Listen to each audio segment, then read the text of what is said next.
Electrocast. Hola. Hello, this call is being translated. Abuela, listen to what my phone can do. Abuela, escucha lo que mi teléfono puede hacer. Wow. Ahora dime sobre tu novia nueva. Wow, now tell me about this new girlfriend. Huh? Tú sabes lo que dije. You know what I said. Language is no longer a barrier thanks to Live Translate with Galaxy AI on Samsung Galaxy S24 Ultra. Learn more at Samsung.com. Samsung account login required. Calls must be made using the native Samsung dialer. This episode is brought to you by Michigan Economic Development Corporation. In Michigan, you can have both a rewarding career and a quality lifestyle, with plentiful career opportunities in world-changing, innovating industries, from electric vehicles to clean energy to biotech, with room for advancement no matter where you are in your career. Plus, Michigan offers a welcoming, beautiful, affordable, and inclusive community for all. Live your best life. You can in Michigan. Visit themichiganlife.org. There's a change happening in the way we live, the way we work, the way we spend our money and make our decisions. We are evolving to be more conscious in our actions in a way that serves the world and makes it a better place. Welcome to the Ethical Evolution. The Ethical Evolution podcast is brought to you by Ethical Change Agency. I'm Bindi, I'm the founder, and my mission is to help ethical entrepreneurs and holistic healers to find their voice through spiritual coaching and podcasting. I'm honoured to bring you the stories of those who create change through healing, kindness, innovation, purpose, and spirit. Understanding that to create collective change, we need to be the change. It all begins with us.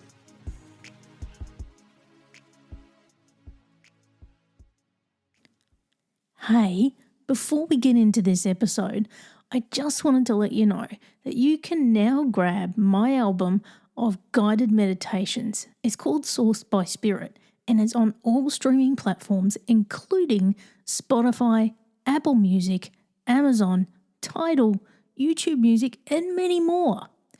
There's 11 guided meditations ranging from 4 minutes through to 10 minutes to help you reset your mind and your body at any time.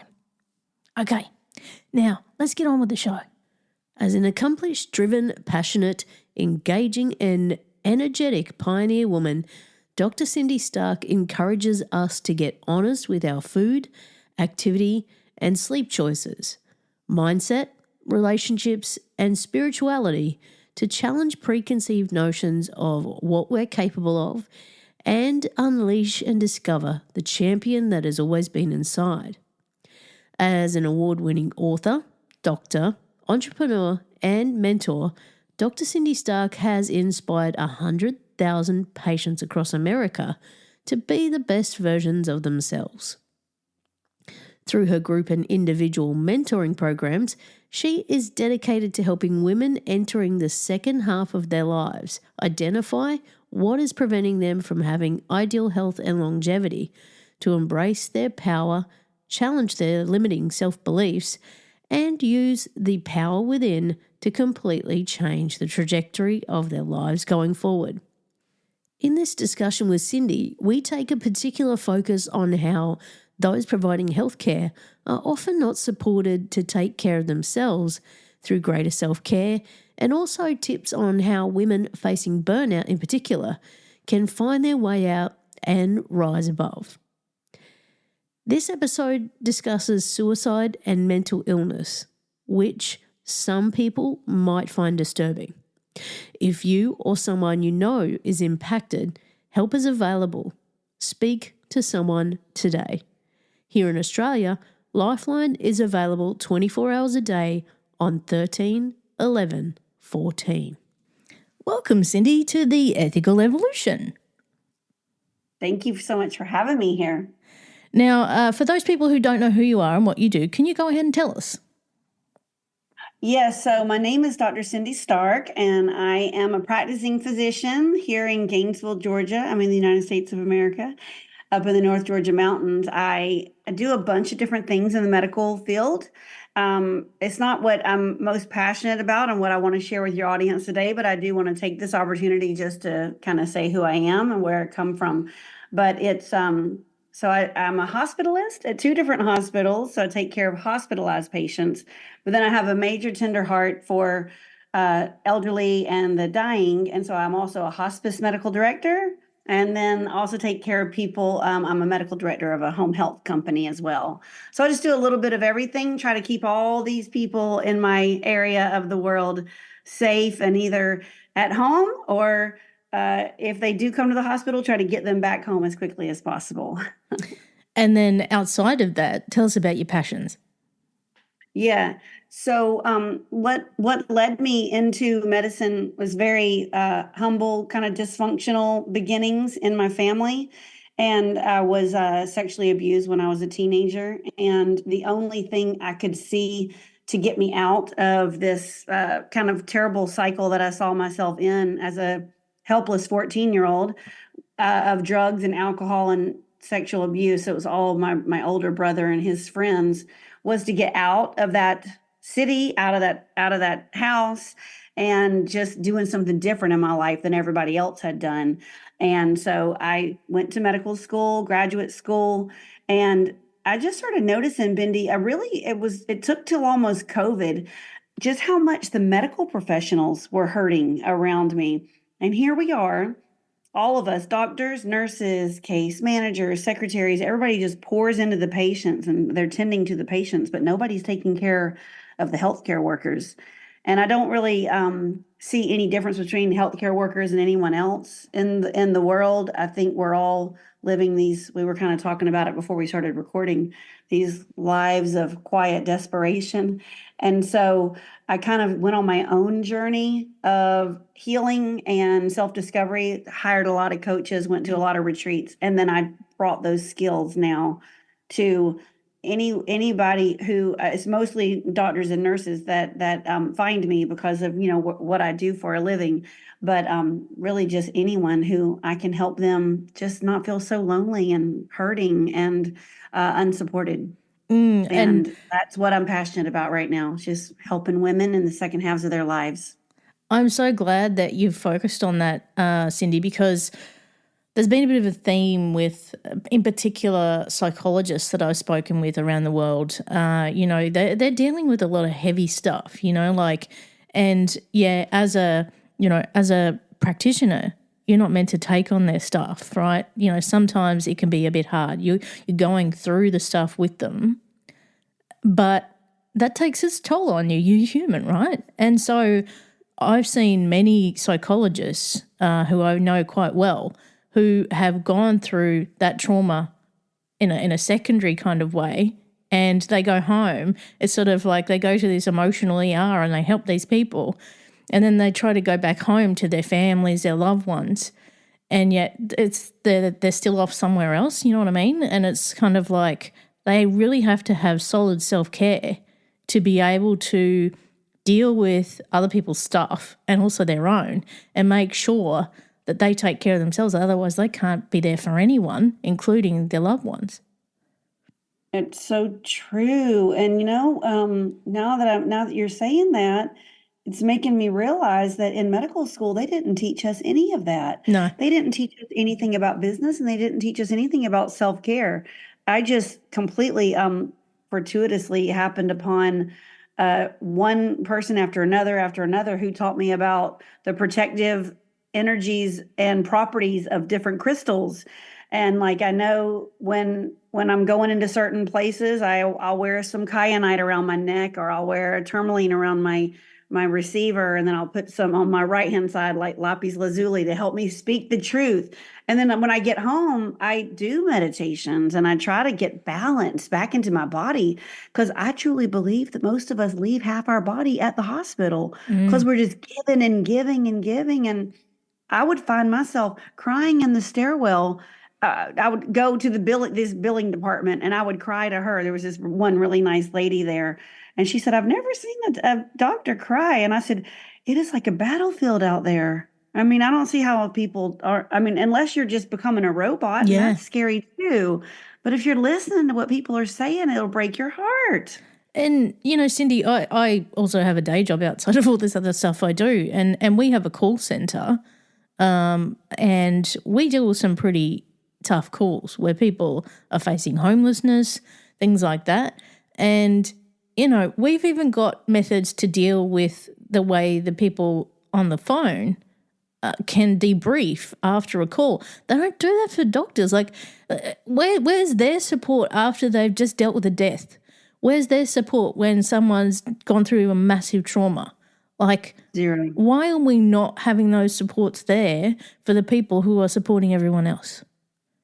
So true. And, you know, I work, one of my jobs is we're a trauma center. And I always thought we were just getting traumas because we live on a big lake here. It's a big, huge lake called Lake Lanier. And people do crazy stuff on lakes, and they drink alcohol and do crazy stuff. And I thought it was just from boating accidents and stuff, but things like that, anything to do with the water.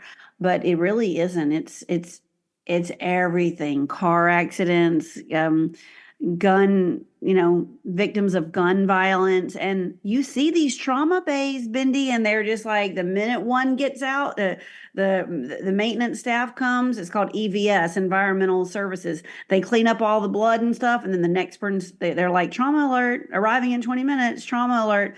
And I don't see how those ER physicians do it. And the nurses, I think it's even worse.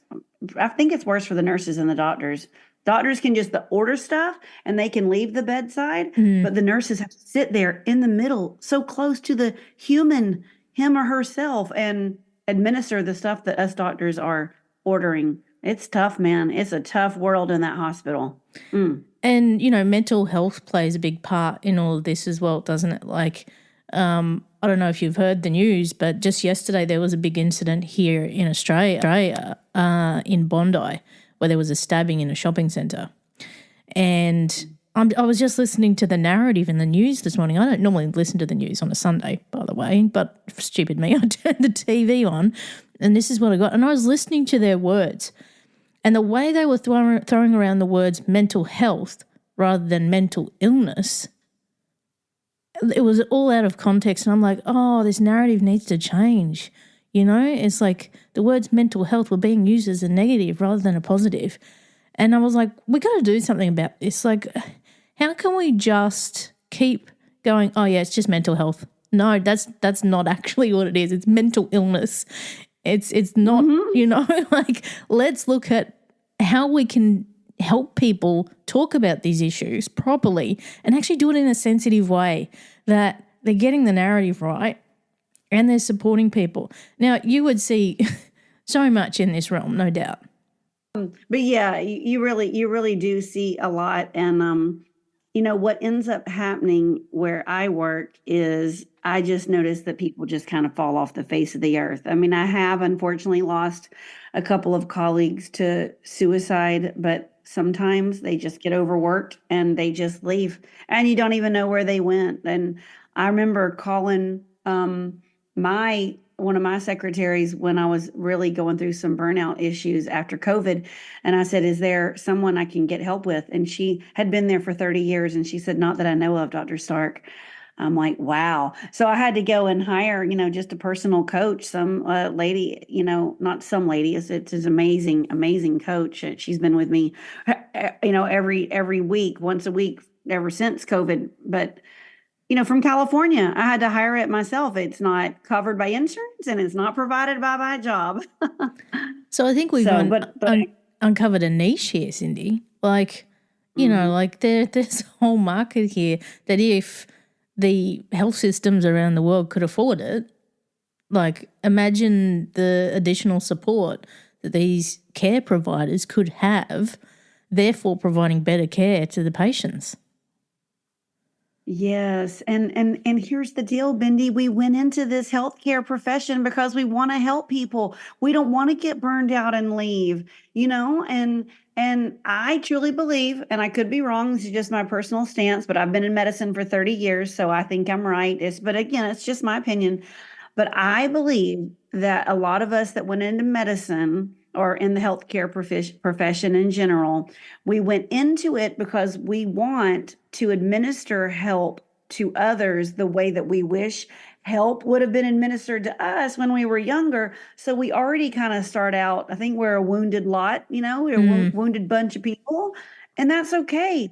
I think hurt people that have been denied are the best caregivers, So we're all there just giving our all and pouring our hearts and souls out. But yeah, we need someone to help us too. Someone needs to be tending after all the healthcare workers. And there's thousands of them at the place where I work, thousands of workers, And I believe everybody sees what's going on. You don't have to be at the bedside to even be bothered. Exactly right.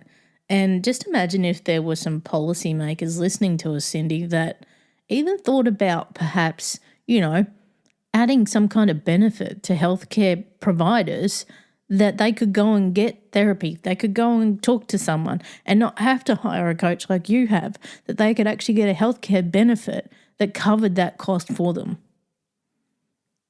Yeah, I truly believe there would be less turnover of healthcare workers because people just leave to either make more money or have better hours or more support. It is the worst thing in the world when you're over there in the trenches and you don't feel like you have support, And I feel like, I'm so sorry, I don't know the statistics on any of this, so forgive me, but I feel like healthcare in America, and I feel like it's way worse since COVID, but maybe it's always been bad. But I feel like administrators make our shifts up for us and our requirements, and it's not the healthcare workers that are kind of making the policies. It's people that aren't really, we call them the suits, and they're the ones that are kind of leading the way and showing us what our expectations are. So it's just a lot of dissatisfaction, I hate to say. And we want, all we want to do is take care of people. And another theme that has sort of bubbled up through this show is that there's so much that we're not taught, right?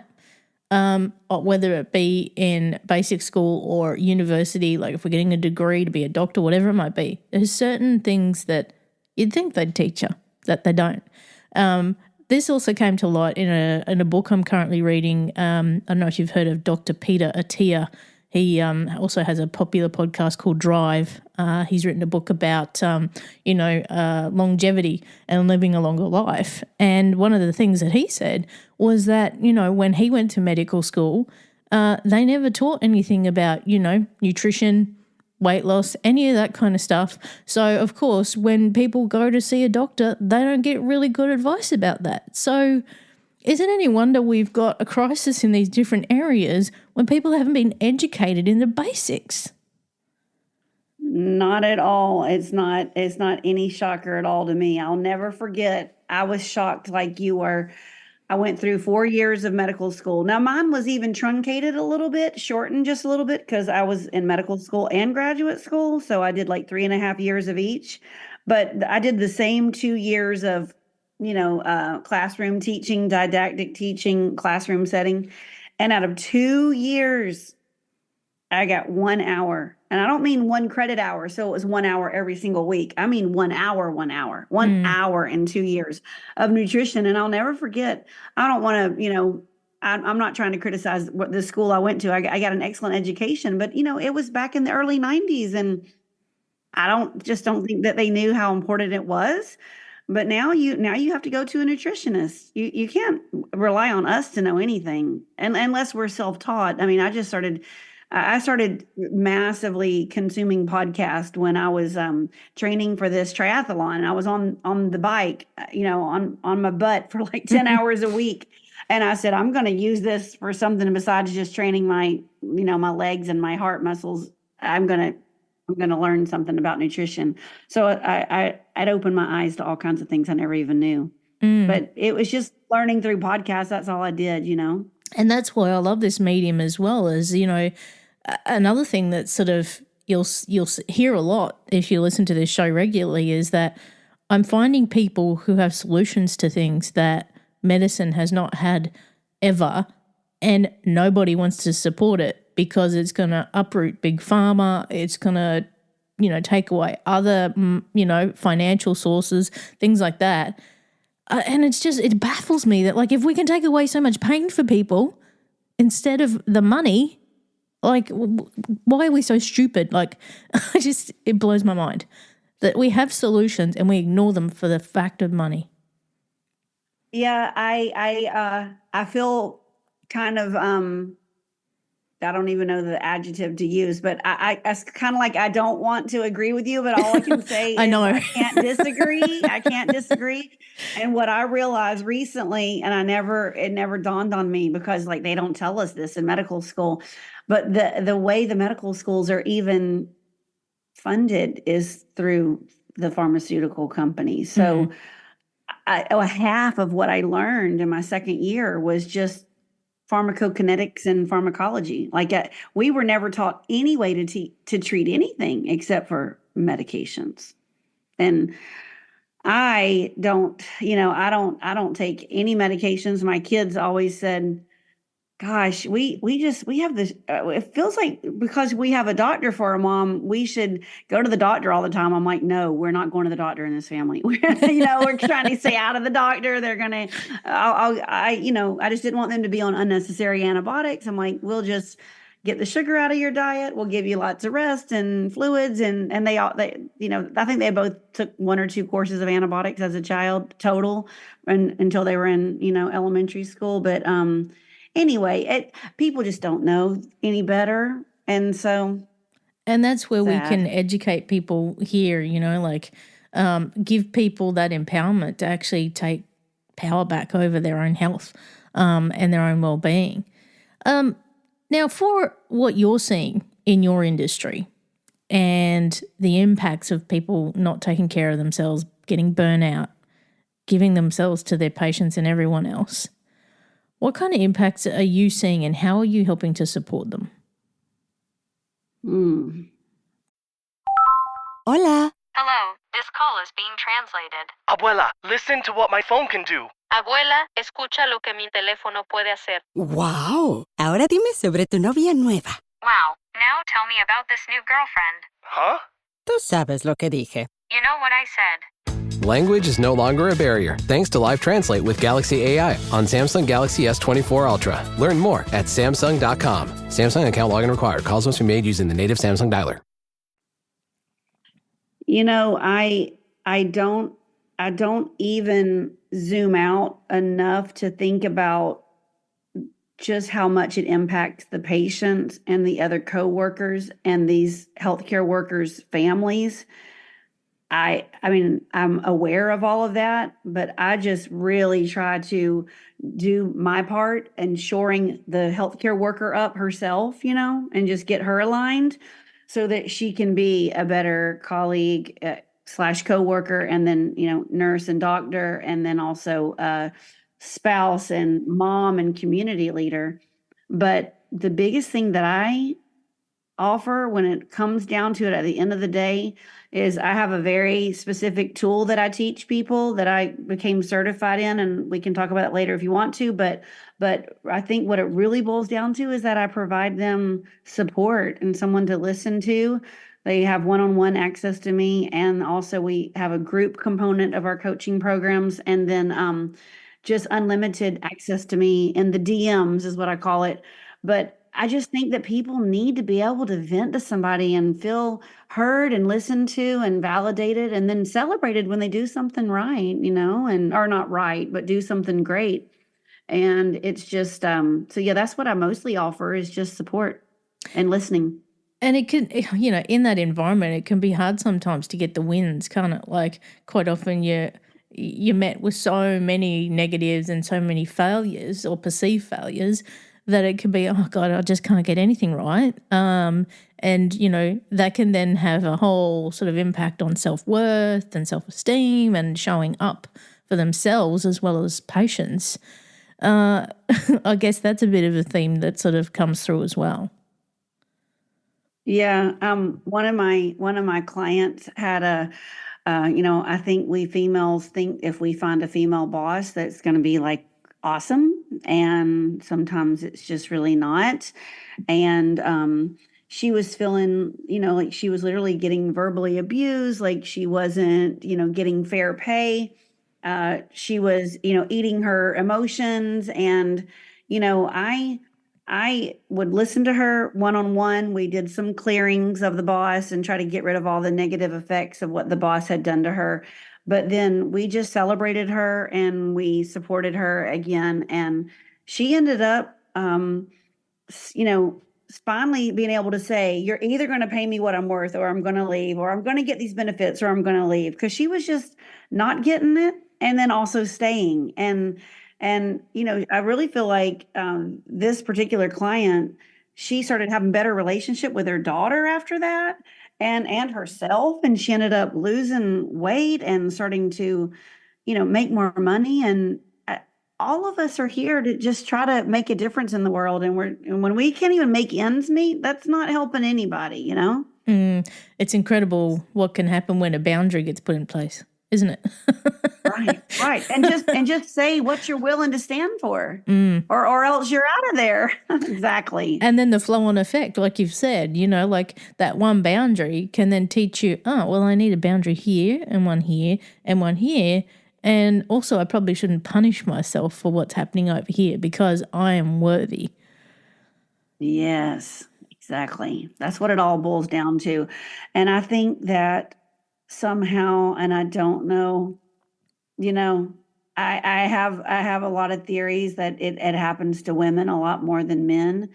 But we lose the ability. It's just like society kind of tells us to be a woman, you just kind of need to fit in these boxes. You need to like dampen your voice or dampen your wants, that you can't have all that, that, you know, you're a mom. So there comes this responsibility that you need to have. And we just stuff it and stuff it and stuff it. And then we forgot. I really think most women forget that we are worthy of all that greatness, you know? Do you ever follow or consume any of their podcasts or their works? But Glennon Doyle and Abby Weinbach. Yeah. Oh my gosh, I'm reading their book. Well, it's Glennon's book. It's not theirs, but you know, I listen to their podcasts. You know, You Can Do Hard Things, and then I've been reading her book lately about Untamed, and she just has a really great way. You know, she just said society cages women, and we forget our wild. And you know, she talked at the very beginning, she talks about a leopard chasing this, or cheetah chasing this dusty, dirty pink bunny. And my goodness, I heard myself so much in that. And I said, I've just been chasing societal expectations, parental expectations, marital expectations, medical expectations, all of it. And you finally just get to a point where you're like, enough is enough. I'm not happy. I'm not being as big as I can be. I'm not saying everything I can say. And everything just has to change at that point, Bindi. And it's scary, but you can do it, you know? And this is it, you know, I always say to people, and I've actually just done a private podcast about this, about giving yourself permission to shine. You know, like when people try to dull your sparkle and not let you shine or have a voice or be seen or be heard, that's to do with them. It's not to do with you. And this is where you need to step up and go, the boundary here is you're going to see me. You're going to hear me. And this is where I am and this is who I'm going to be. And I don't care what you're going to try and do to bring me down. I'm not going to let it happen anymore. So it's about how you react to their behavior and being there for yourself and showing up for yourself more than anything. Yes. And if you don't do that, then they just keep being the bully. But if you do that and then back up that you know, that verbal declaration with action, and if they don't stop that, what they're doing, and then you leave, then you've just protected yourself and opened up a whole world of possibilities, you know? And it's amazing to me. I have two kids in college, like I told you, and they're 19 and 21, and they are both individually. So my son is in sustainability and my daughter's going to become a child psychologist, and they're learning so much about this stuff right here, like what we're talking about, all about equal and fair treatment. I mean, they'll have a whole entire class just on human sexuality, or a whole class on differences in the criminal system, punishment standards if you're a man versus a woman, a whole class. And I'm like, wow, where were those? I mean, Yeah. I majored in genetics, so that's why I didn't get to take those classes. But there's an awareness right now that's unlike anything when we were younger. You're probably not anywhere near as old as me, but it's this new generation. They have an awareness like nothing I've ever seen, and I just love it. It's amazing. I think I'm not that far away from your age, to be honest, Cindy, but Okay. I have a niece and nephew, and my niece is about to turn 21. So, yeah, I completely see what you mean in that I'm seeing it in them too. They're just starting university and, starting to see all these new wave kind of things that we never had in our day. And it's like, well, I love this. Can we have more? There's so much more we could do. Yeah. And this is the change we need to see, right? Yes. I am just literally so excited for the next generation. I could cry because they are just these really, really cool kids, and they won't stand for anything. I was talking about my mom to my daughter the other day, and my mom is 78 and she has this boyfriend that's 91. And he was kind of being a little bit racist with something he said. And I said, that's just his generation, and they're not gonna ever get any better. And I guess their voices don't matter as much as the people that are here right now. I said something like that, and Jessica said, Mom, that is ageist. You cannot say stuff like that their opinions don't matter or they're just that way and they can't learn. They have every right to learn just as much as all of us do, and we need to hear from them. So you can't judge him. You need to tell him that he's being racist. I'm like, okay, well, that's going to go over like a lead balloon, but I'll try. And she made me realize, I mean, she calls that generation calls us, our generation, out on our shit, and they don't let us get away with anything. I just think it's really, really cool. Or maybe I just have the coolest kids in the world. I don't know, but they call me out on everything. And I love that they do that, like there's some that are still in the shadows, but there's some that are like, that's not right. That's not how we do it now. And those are the ones that I want to embrace and bring forward, because I see that in my niece, and I've been in those same kind of conversations, and I'm like, oh, here we go. So I know just exciting. Watch what you say. Yeah. And this is it. We've got to look at our own biases too, don't we? Like we think we're PC, but it's kind of like, really need to check myself sometimes. Yeah, I think I'm so good. I think I'm so evolved and so socially aware. And she will call me out on stuff left and right. I had no idea I was doing. And I just thank her, I don't know what else to say except for thank you. Because I think I am better than 90% of the world. But there's still glaring things that I say that are so, could be hurtful to certain populations that I'm not even thinking about. So I appreciate it personally. Now, Cindy, if there's people listening, in particular women over 40, like us, who are burnt out and are like, I can't do this anymore. I really need to change something.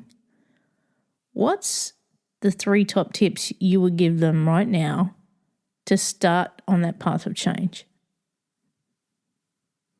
Okay, I'm gonna write this down as I'm talking because I want to make sure that I don't say one thing twice. Yeah. So the first thing that I think we all need to do is have some awareness. You cannot change anything, Bindi, unless you have awareness to it. And having awareness is not just half the battle. To me, that's 3/4 of the battle. So if you I always call it living Groundhog's Day, where everything is just the same and you feel like you're stuck and you feel like nothing's going to get better, just realize, all right, that I'm doing something. I'm in a thought pattern right now, right? So just have an awareness to it.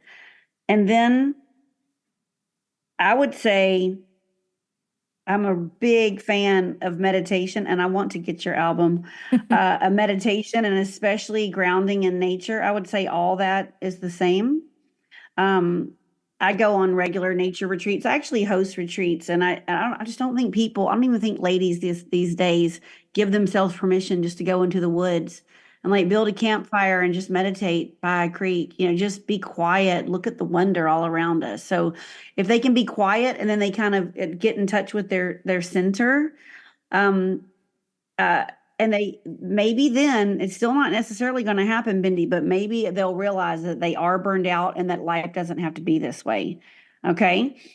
Otherwise, you're just living this whole entire life of shoulds. I should do this. I should do this. This is my schedule. This is what I do. Like have some conscious around what you're doing. And then the last thing is to get some support, get a trusted advisor, reach out to podcasts, an author, look me up, just find somebody that can help you. Because when we suffer alone, I think, like I said before, I think a lot of us are living lives of quiet desperation, and we think that we're all alone in this world, and we think we're alone in our problems, but we're not. So there's strength in numbers, and there's support that you need to get. So I hope those were 3 good things. I said awareness, meditation and grounding and being alone, and then getting support. I completely agree with those. And can I add a 4th, Cindy? Yes, please. Find joy. I think we've absolutely got to find joy. So, I know when you're having day after day that is Groundhog Day and you're like, I hate this shit. I've got to get out of it. You need to find, it can just be 5 minutes of joy, where it might be, going for a walk by the lake. It might be playing with your dog. It might be, playing with your kids, spending some time outside. It might be going to the beach. It might be just listening to some music, something simple that changes your brain state and actually gives you some joy and lets you forget all the shit for 5 minutes, Yeah. You know what I really love to do? What's that? Any of these things, but preferably all 4 together. Go burn a candle, burn a stick of incense, get some essential oils, and take a bubble bath. Preferably all 4 together. How about this? Spotify music too. I have this whole angel music, I love listening to Hertz music. That's my background noise all the time. I feel like there's some stuck energy in a lot of places where we live. People need to open their windows more. They need to have like some sound therapy. They need to have the incense. I don't know if people are into this kind of thing on your podcast, but I also have the sage and the Palo Santo. And, we just you can get rid of some negative energy in your house, do some energetic clearing, some cleansing. People don't even think about that, how much that would lift their moods just to burn a stick of something that smells delicious and take a 5-minute bubble bath. They won't even do that, not for a whole year. They won't do it. Exactly. So that's another part of joy, in my opinion. All that brings me lots of yummy joy.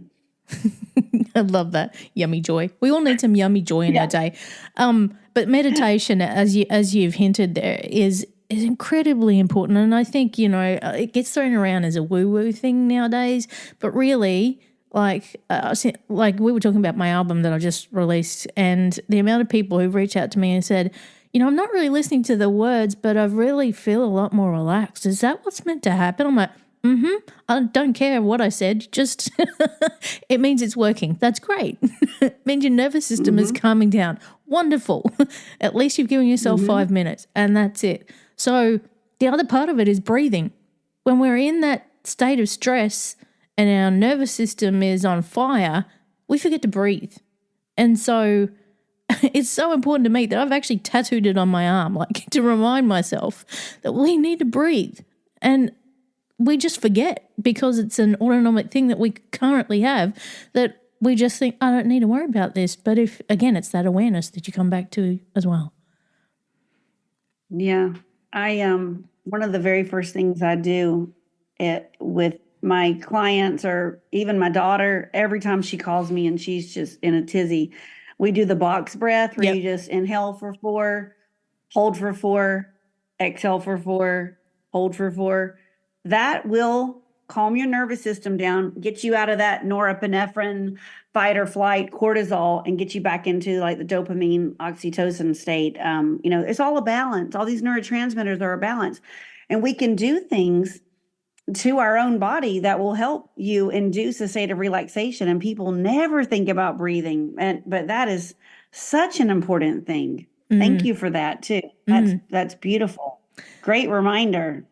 Maybe I need to get it tattooed too, because I had forgotten about that. I do it all the time, but I didn't even think about that one. There you go. You're welcome. And I guess one of the things that I'm learning a lot through this podcast is there's so much power in information, so much power in knowledge and education.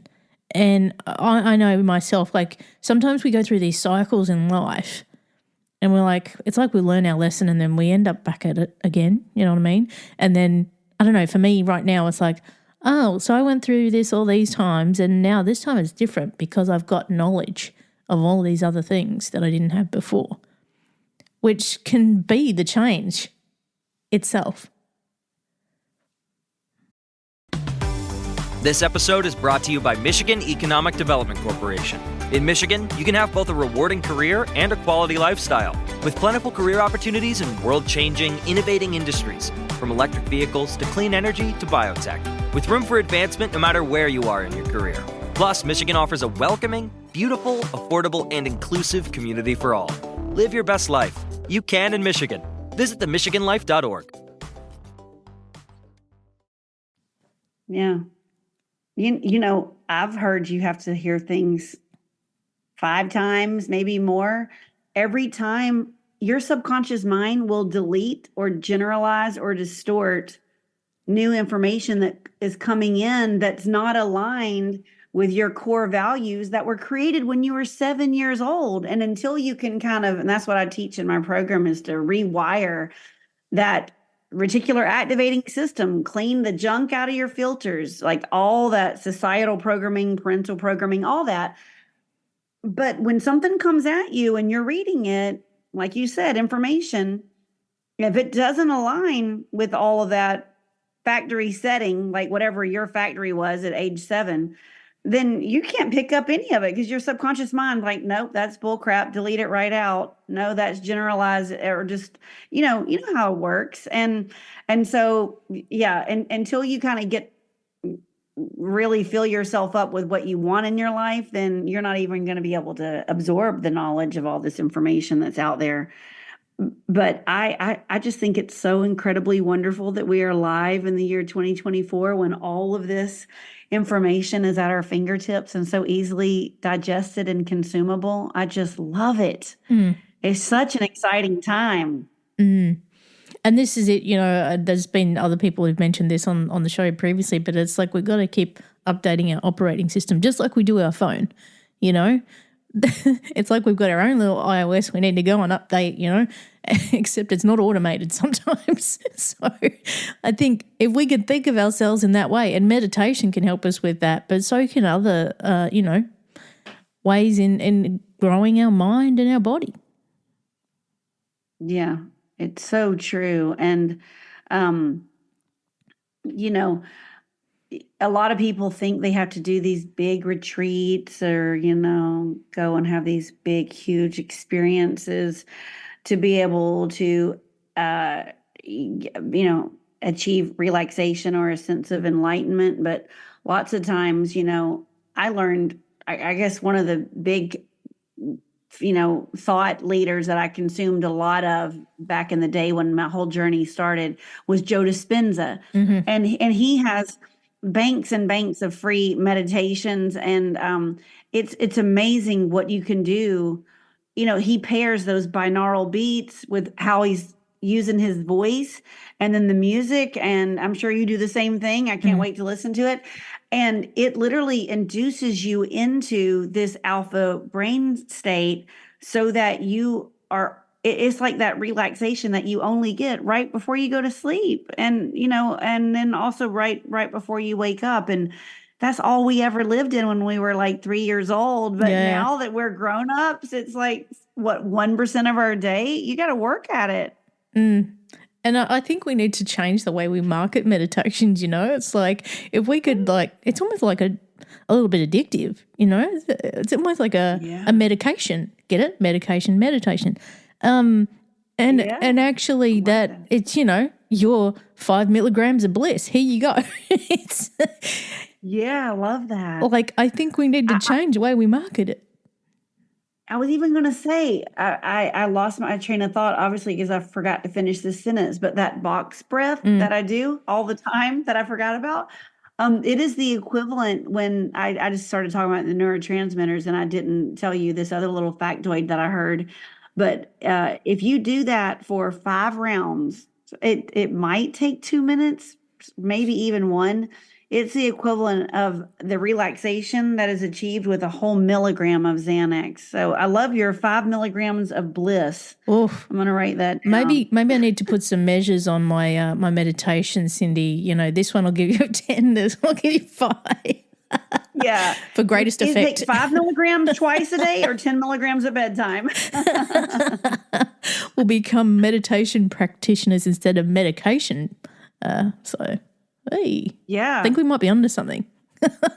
Yeah, there is a study out, again, Joe Dispenza, and I have this device called a Healy, and it also kind of helps work in the quantum field, and they were wondering, I'm not going to get this quoted exactly right, but they were wondering how in the world they had achieved so much relaxation in some of these sessions, and they measured it, and they concluded that our energetic bodies are 100 times more affected and benefited by, our bodies are energetically more responsive, okay, than our chemical bodies is the gist of it. And basically it means meditation, the Healy, quantum, the energy, it all is energy.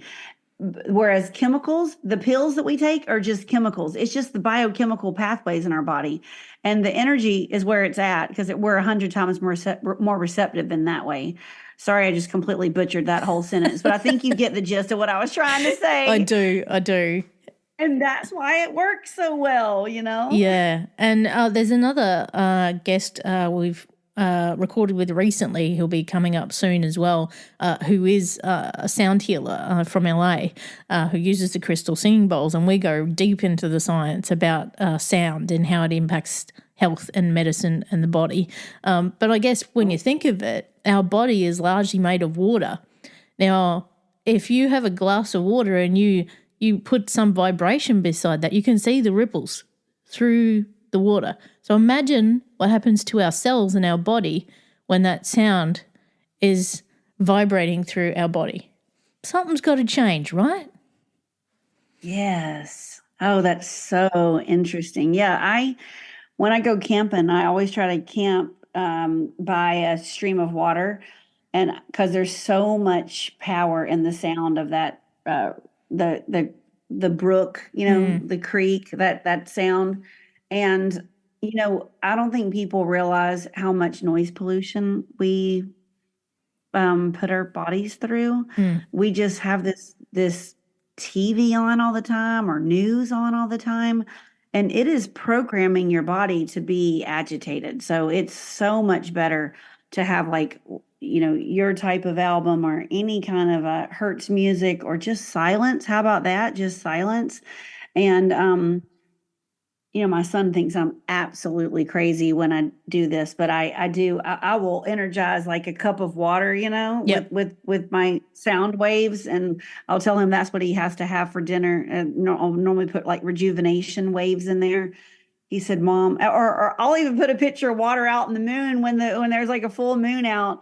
And he'll do it though. He'll drink the rejuvenation water. He'll drink my moon water, but he also, makes fun of me every chance he gets. But there's power in that, We're all energetic beings. We think we're physical mass, but we're really not. We're energetic beings. And that's why these tools that I teach in my program work. That's why meditations work. And so many people just don't even know about it. It's really sad. Well, we're here to spread the word, Cindy. And if people want to find out more about you and what you do, where can they go? Yes, I would love to send people to my website, drscindystarke.com. It's just my name, but I do have an E on the end of my last name. And there's a place there. I would love to invite your guests to book a call. It's like the top right. It's a free 15-minute call to see if there's anything that I can do with my tool, all the tools in my tool belt to help you. If not, I'll lead you to someone else or somewhere else. And then there's also a training there that I do. It's like a 30-minute training. And I love to share that with people too.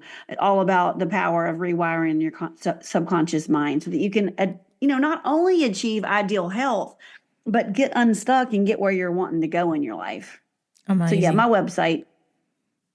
Awesome. Now I've got the last big question for you, Cindy. What's the change you'd like to see in the world and how can we bring it to life?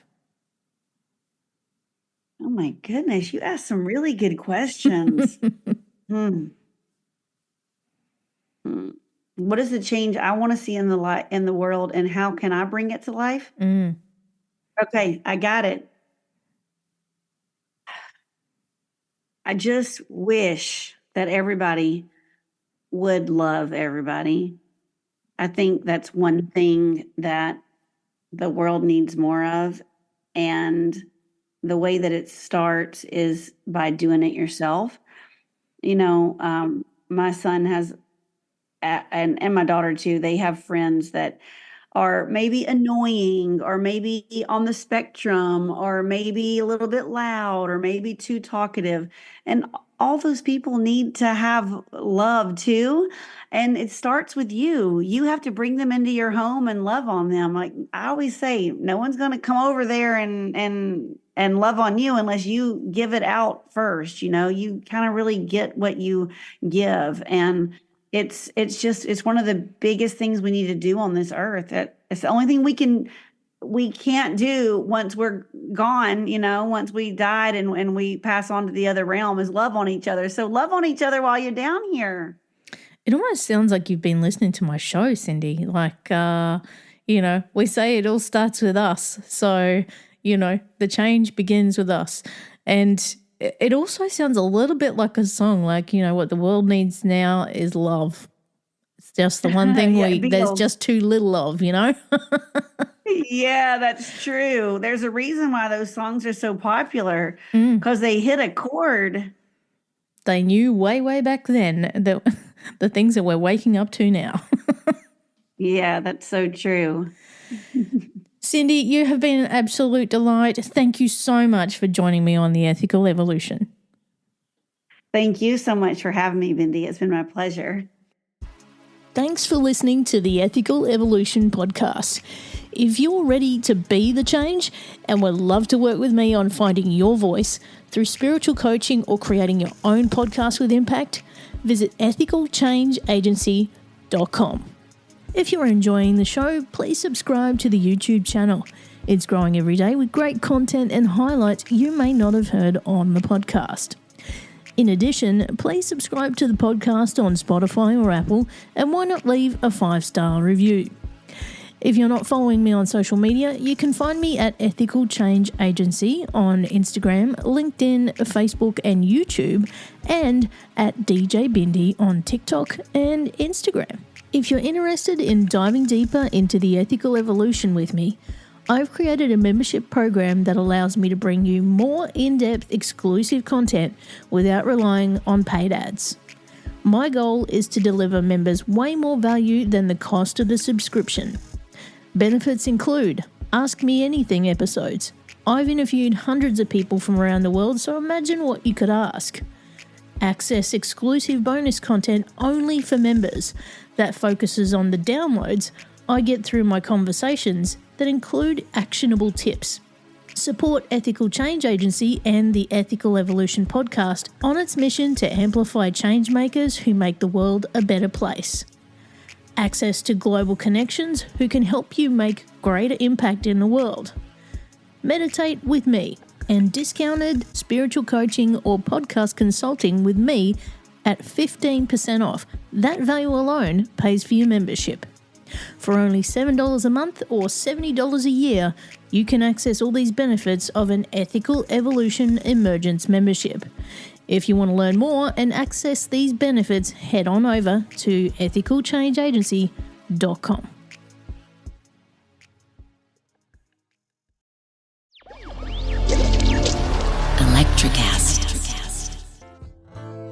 Welcome to Tuning Into Sound Wellbeing, where we harmonise your mind, body and soul. I'm Amanda, your sound therapy expert. And I'm Stephen, the curious explorer uncovering the mysteries of sound. Together we explore vibrations, frequencies and the power of sound therapy and tuning forks. Discover ancient wisdom, reduce stress and tune into a healthier life. Subscribe to Tuning Into Sound Wellbeing today. Introducing the Deep Leadership Podcast. Leadership is a people business. That's the philosophy of your podcast host, John Rennie. As a former submarine officer who spent 22 years leading businesses in corporate America before starting his own manufacturing business, he knows that leadership matters. Deep Leadership is real-world, actionable leadership advice from John and his expert guests. Become a leader worth following. Subscribe today. Electricast.